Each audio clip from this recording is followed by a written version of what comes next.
to episode 2 of Comics and Us. I'm TJ. And I'm Chris. And I'm Lumpy. And this is the review show that reviews comics. Chronologically. Kind of. Thank God I got that started. Anyway, we're going into Detective Comics number 49. It was released March 1941. And this one is called Clayface Walks Again. Clayface Walks Again, yeah. That's what I got. So, I haven't been doing this on these Detective Comics, but I really guess I should. Bill Finger is the writer and penciler on this. Bob Kane's was the inker. Jerry Robinson and George Russo also did ink. George Russo also did lettering. And the editor was Whitney Ellsworth. We did it on all the hiatus episodes, but I haven't been doing it on these, so there we go. This one is 13 pages long. And I think that's all the info we need on this one. We can jump into it. The comic is Batman throwing pirates. What Robin tied up on the mast. Nothing to do with the comic. Why pirates, I wonder? I don't know. Was 48 the one with the pirates? I can't remember. It's been a long time since we were over there, 48. Yeah, and I don't know because it was before. No, it wasn't. Huh. They must have liked your jokes so much. Yeah, they wanted to hear more pirate jokes. That's more pirate jokes. That's 48 was the Fort Knox ripoff. Okay. But the last issue we did was actually Batman, the winter issue. Yeah. And I don't know what stories are in it. Actually, I got it written down. So we have... Nope, that was the Spider-Man PSA. Everyone has, PTSD from that one, so... Yeah, I don't want to talk about that one. The Crime Circus with Joker was in it. Yeah, it was pirates and Batman. See, I always feel like that when they have these covers that had nothing to do with it, that it's leftover from a previous comic. That's why I asked if it was pirates. Yeah, pirates. Right, like it was a good drawing or something, but they couldn't use it, so... Yeah. Yeah, it was Pirates, the football one where Bruce Wayne decided to be a football star, and that one where it was focused on that mobster throughout the whole one and Batman was barely in it. Okay, right. So that was the last Batman stuff we did. But yeah, Batman's just throwing pirates in the opening. It's still 10 cents, and Bob Kane's still on the cover. And it's not for sale in Canada, apparently. Okay. Whatever. Let's just jump right into it. We have the fake splash page of Clayface hiding behind a wall, and Batman and Robin running up the steps.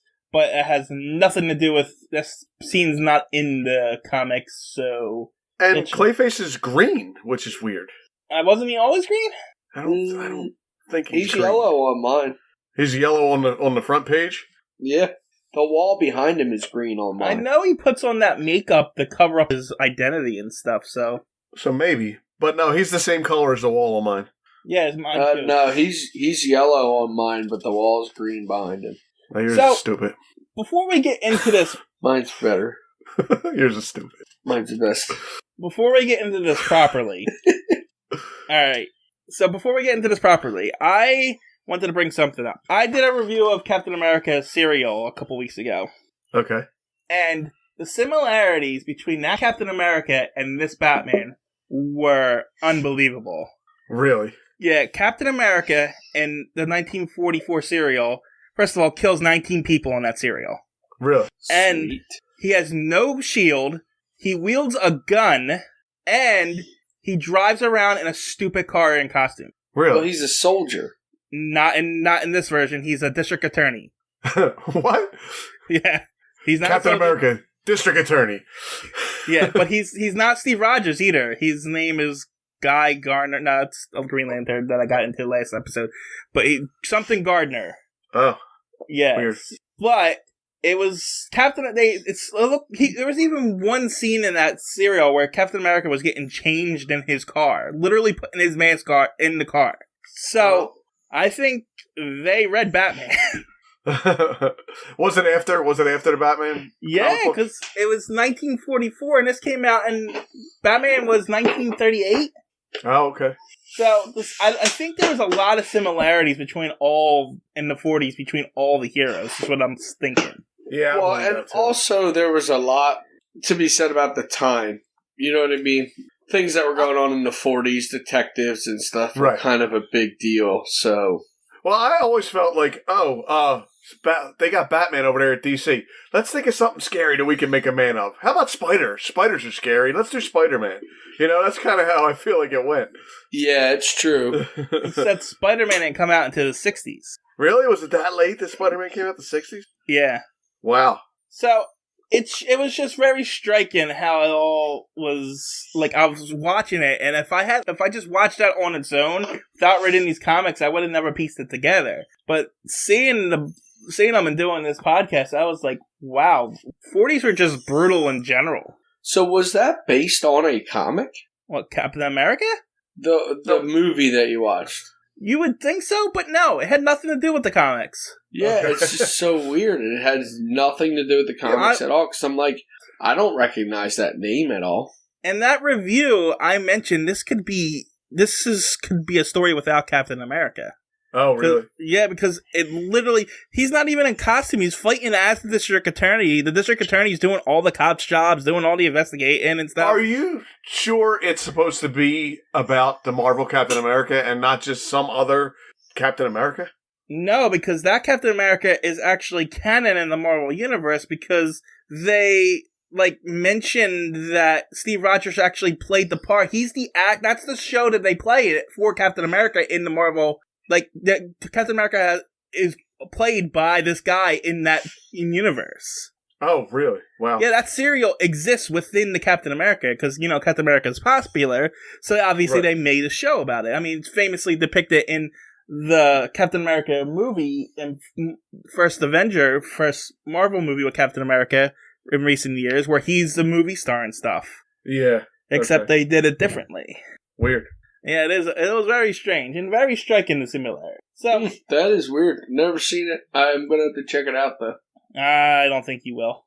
No, not worth it. I don't know. I watched the Batman serials. I liked them, but they were a little racist. But I liked them. It's not that it's not good because it was decent. It's just 4 hours long. Right, but you don't have to watch. Hours. Yeah, but it's what? It's probably like 10 episodes, right? It's 15 episodes. Yes. Okay, right. And they're only 15 minutes long. Yeah. But, they all end on a cliffhanger. Yeah, that's how the Batman serials were, too. Yeah, this one, the bad guys had them down, and they set this tractor to run over Captain America, and they're like, how is Captain America going to get out of this one? And then they end the episode, and then the next episode, he gets away by just standing up and moving to the side. And that's because they were played before actual movies, weren't they, the serials? I don't know. I think they were either that or they were played weekly but I don't think there was even on television at that point. I thought they were played before a movie that was out, like a blockbuster movie. I know some of them were, but I don't think they all were. Yeah, it's hard to believe they would do 15 times, right? That's a lot. That is a lot. Because it says see you next week, so they were released weekly. Okay, so they must have been on television. Or, that you just went to the theater and watched a bunch of serials. Yeah, you went for 15 minutes and left? No, they played probably a Captain America, a Shazam, or... Oh, wow, to get people back to the movie theater weekly? That would be crazy. Yeah, they just probably played a bunch of serials and say, hey, but I don't know. This is all speculation on my part. Yeah, which is true, though. We don't know. It's possible. I guess we could have looked it up, but I didn't know we were going to... I guess we could have looked it up, but I didn't know we were going to get this sprung on us today, so... Yeah, well, whatever. I didn't mean to go into a tangent. I just wanted to bring it up the similarities. Alright, let's get back into Batman proper, I guess. So, it wasn't long ago that Bezo Carlo was captured. And then months later afterwards, the two movie executives are talking about how Julie Madison was a big hit in the movie that they were in, that Clayface tried to disrupt and kill the actors. But they need to come up with a new name for her. And her new name is Porsche Storm. I don't get it. Why would they change her name? Well, they did that a lot back then, didn't they? Changed people's names. Apparently they did. I don't understand it, but they did that to a lot of people. Was that just to make the comic book more realistic, though? Because it doesn't make sense why they changed their name in the comic. Maybe. I guess that's how it was, but I do know that I guess in that time they want to make more movie star names. Yeah. So, Yeah, they still do that, I believe. Because you always hear, well, his real name is, Yeah, that's true. I mean, but to be fair, though, Porsche Storm is pretty bad. It sounds like a poor name any more than anything else. It does. But they're talking, and they make it happen, and now Julie is a big movie star, apparently. And then, what is it? A few days after that happened, she's talking to Bruce, and she's like, Bruce, you need to get, like, a job or do something, and until you do, we have to break up. Yeah, the engagement's off. Yep. And she says, I'm not leaving you. I'll still be here when you're ready, but... I know you got money, Bruce, but you're a loser. He doesn't seem to care at all. You're going to be a loser. He's like, I understand. It's all right. Who cares? You're good. Well, that's because he's still chasing Selena Kyle around. Yeah, that's true. That is true. And he's still plotting, trying to kill Dick Grayson. He's a busy guy. Well, they kind of proved that wrong in here, though. Well, we'll get to that. But there's a lot happening in these first few pages, because after that night, I think, they're transferring Clayface from prison for some reason in a rainstorm and what looks like a limousine or a hearse. Yeah, or like an ambulance or something. It's got a cross on the side of it. Oh, right. He maybe it is an ambulance because he was hurt, wasn't he? Is that what it said? He was hurt? No, he was hurt in the fight against Batman, but it doesn't make sense that it would be months later and he'd still be hurt. Right. Yeah, I don't know what that is. It's got a red cross on the side of it. Maybe the Red Cross moved prisoners. I don't know. No, it does say that a prison ambulance rolls slowly along a wet road. Maybe he's just recovering now and they're transferring him to the prison. Like he was in a hospital all this time? Yeah, maybe. Because they do that. They put like injured criminals under like police security in hospitals, and then when they're better, they transfer them to jail. Right.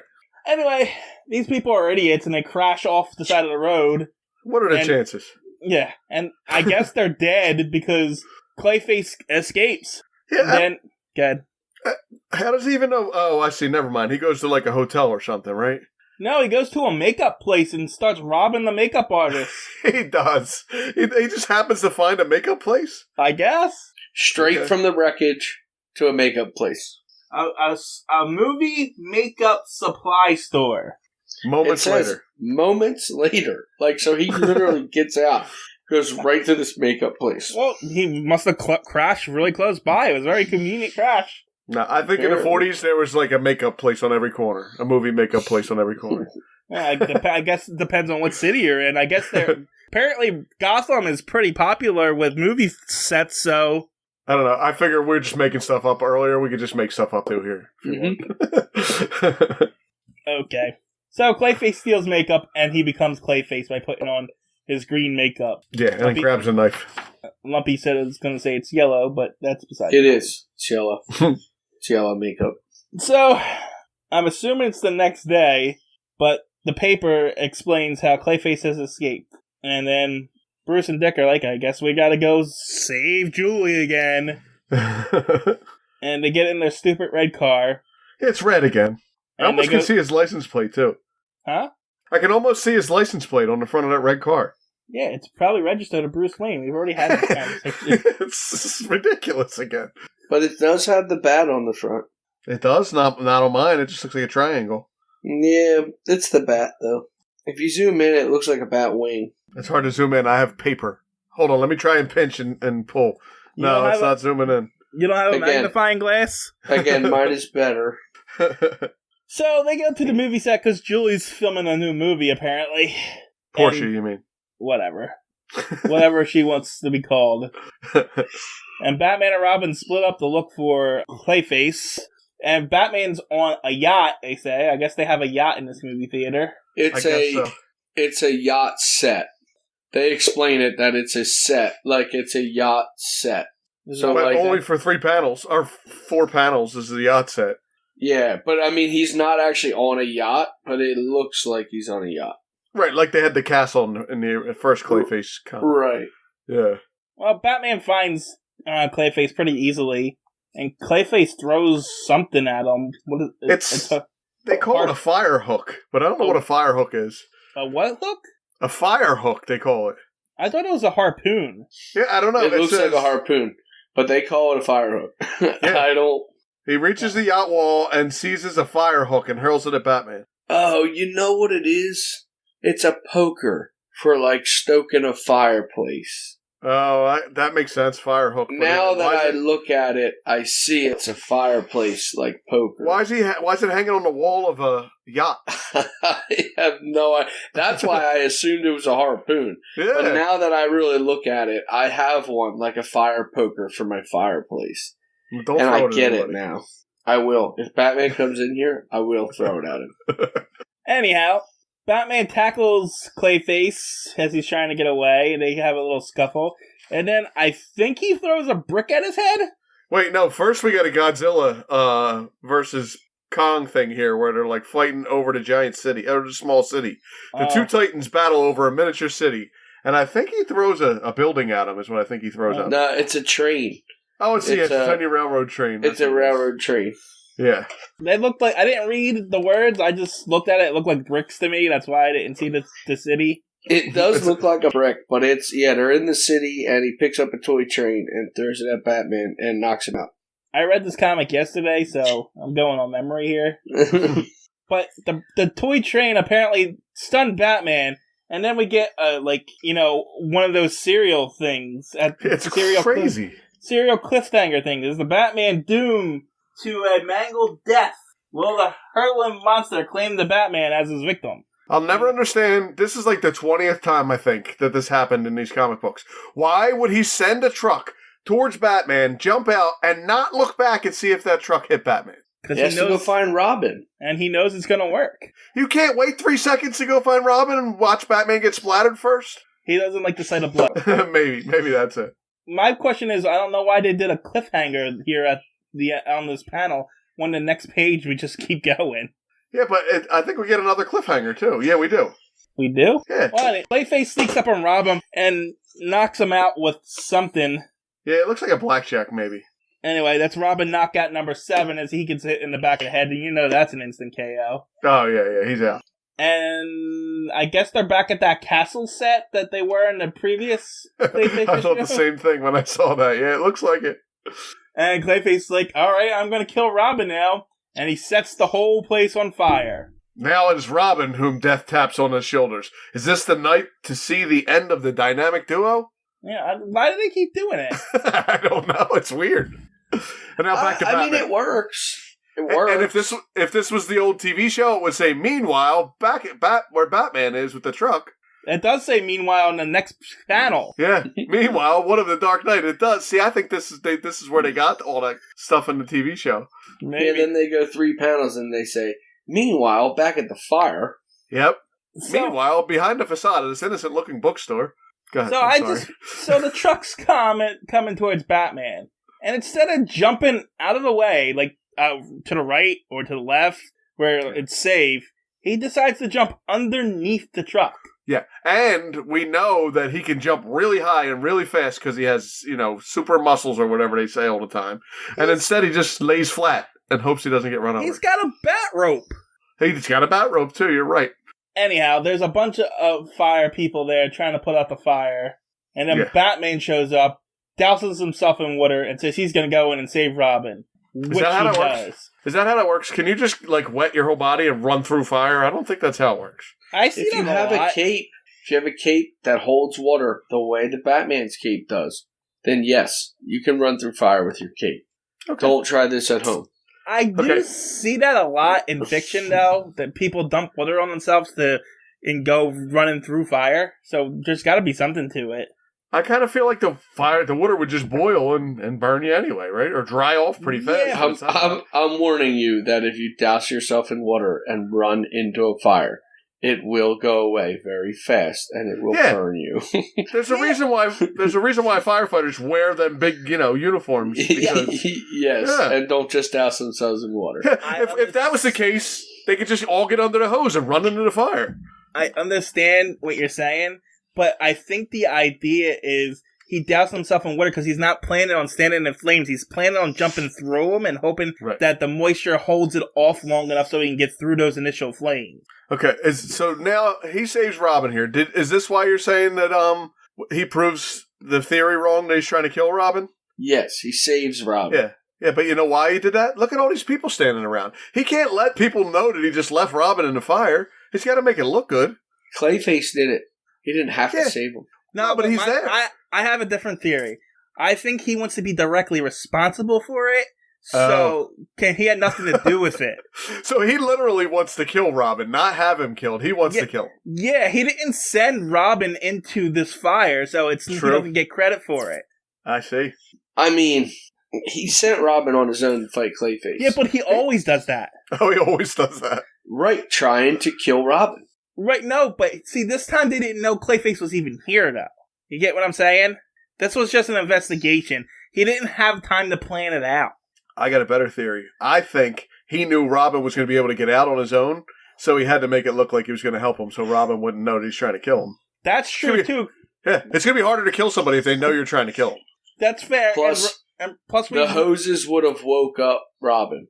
Yeah, see? Yeah, exactly. Robin, it has been shown to be a lot stronger than Batman at some points. Yeah. And water wakes him up. Water revives him from being knocked out. So, if you get wet, you're up, Fair enough, I understand. So he's still trying to kill him. Water would have woken him. Yeah. Anyway, back at Wayne Manor, Dick and Bruce are talking about their plan, and then we cut over to Julie Madison talking up to... Go ahead, I'm sorry. We're not there. They have the paper in the middle there. Who's Gabby Fest? She's the gossip columnist or something. Yeah, it's Gabby Fest's love for publicist is too strong, and the next day. But see, I thought they were calling Porsche and whatever the heck else her name was. I thought they were calling her Gabby Fest next. I'm like, what is her name? No, I think the idea... I think it's the columnist. I'm not positive, but... Okay. I think the idea was Julie went to the executives and say, I'm scared Two-Face is after me, so we shouldn't stop the movie, but we should, add security, but they didn't want people to know that. Gotcha. And then the columnist is like, oh, okay. Too bad, then, I want to tell everybody anyway. Yeah, and then Clayface reads it and realizes what's happening. Yeah, that never works. When they just up security, that doesn't work. But Bruce also reads the paper and knows what's happening. So Batman shows up and hatches a plan with Julie Madsen. This plan's stupid. Most of his plans are. He's a good detective. He's not a good plan maker. No. Now, how come they had to beat everybody up to get in? If he hatches a plan with Julie, why couldn't she be like, hey, listen, I have personal bodyguards coming. You're spoiling. We're not there yet. Whoa. They talk about this at the end. What? They tell you why he beats up the guards at the end. Yeah. I guess I didn't read that part. I guess you didn't. I guess I missed that part.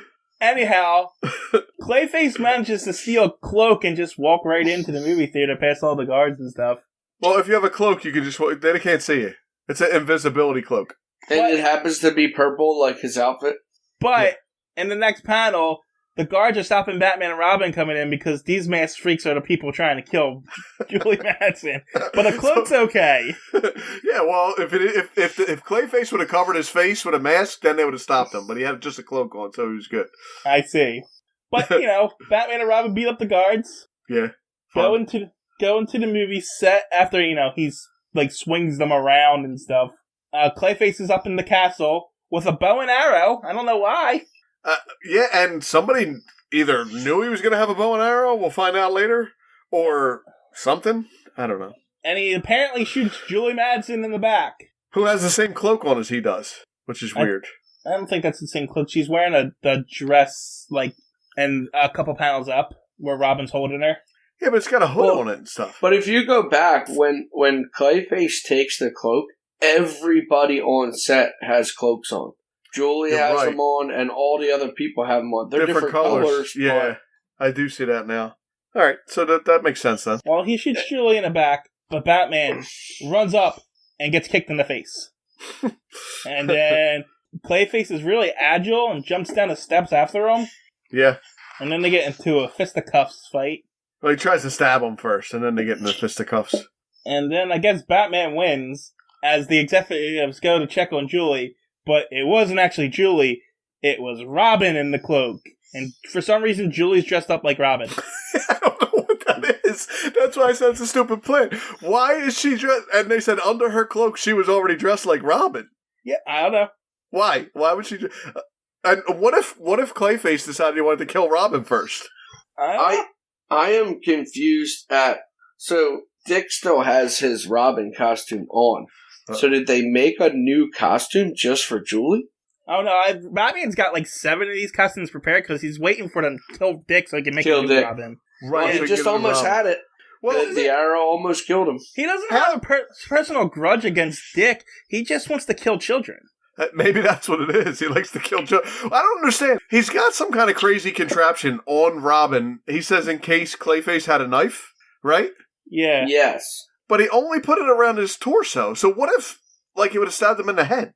Oh, it's the same thing. Like, he makes Robin wear that Bruce Wayne decoy suit. Get shot, you're right. It's a risk we were willing to take. So some of you may die. So this is what he had. This is his plan. This is why he couldn't let him die in the fire. He was hoping that he would aim high and stab him in the neck. Yeah, Robin's good. Robin probably jumped. He probably did shoot him for the head, and Robin jumped because he knows what he's doing. Yeah, and he was in that cloak, so he's a little smaller than Julie, so he had to, make him say stuff the same size. Apparently, it's not saw smaller. Dumb and Dumber. It shows that she's the same size in this panel, but if you look in other panels, she's actually taller than Robin. Right, they had to shrink her to get her into Robin's outfit. That's what happened. Anyway, I'm still confused by the costume, but fine. So they save the day, and then the executives offer Batman and Robin a movie career again. They say no, and Julie says, I wish Bruce would do what they do. Yeah, I wish Bruce would be more like Batman again. Batman does say he would take the job, but when there's no more crime left in the world, that he'll do it. But till then, he's busy. Yeah. I don't know, the ending of this, I like Clayface and stuff, but the end of this was weird. Yeah, they ended it really weird. These last couple panels, and then the next two just get really silly out of nowhere. Well, the next one's awesome, I know that, but... but it's silly. I like the silly ones. So, what do we have here? Oh, appearing in Batman, Clayface walks again. We had Batman and Robin, Julie Madison, who changed her name to Porsche Storm. Clayface was the antagonist. Other characters, Gabby and Mr. Bentley. Is Gabby in it? I don't think so. It says Gabby and Mr. Bentley. All right, now it says locations, right? It says Gotham City, Wayne Manor, Hollywood. And then Hollywood. They went to Hollywood. And under Hollywood, it says Argus Studios. I guess Argus Studios is in Hollywood? I guess they drove to Hollywood. And then items were the Batrope, the Gotham Gazette, and then the vehicles were the Batmobile, so... All right. I wonder if Gabby is the other guy in the room. Maybe in the beginning. In the beginning, yeah, in the checkered coat or something. Am I just assuming that Gabby's a female because it sounds like a girl's name? Is that what I'm doing? Probably, but you're assuming her gender. They talk. You know how they were back then with nicknames. It's probably some guys. He talks too much, so they call him Gabby. Right, or he doesn't talk at all, and they call him Gabby. Yeah, they like to do that too. Yeah, they like to do that too. All right, anything else to say on this one? No, I'm good. All right, then. What's your joke, Uncle Chris? What do you call a beat-up Batman? Robin. A bruised Wayne. Oh, God. We're back to the good ones. Whatever. Bye. I got nothing. Bye. All right, see ya.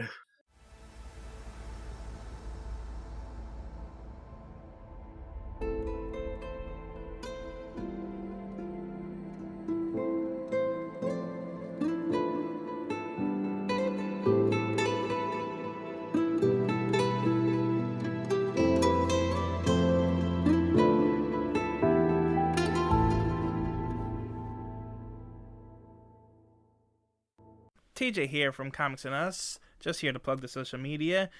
Check us out on Twitter. Our handle is @EveryTNUs because someone took everything and us, but the name of the Twitter page is Everything and Us Podcast, and then the handle is @EveryTNUs. You can also check us out on Instagram, which is also Everything and Us. These all encapsulate all the podcasts that I do, but you're going to find all your updates for Comics and Us, Anime and Us, so forth and so forth. You can also contact us right now at everythinginuspodcasts@gmail.com. Still working on the website. And until then, that's where you can get a hold of us. That's all. Thanks for listening. Talk to you later. Bye.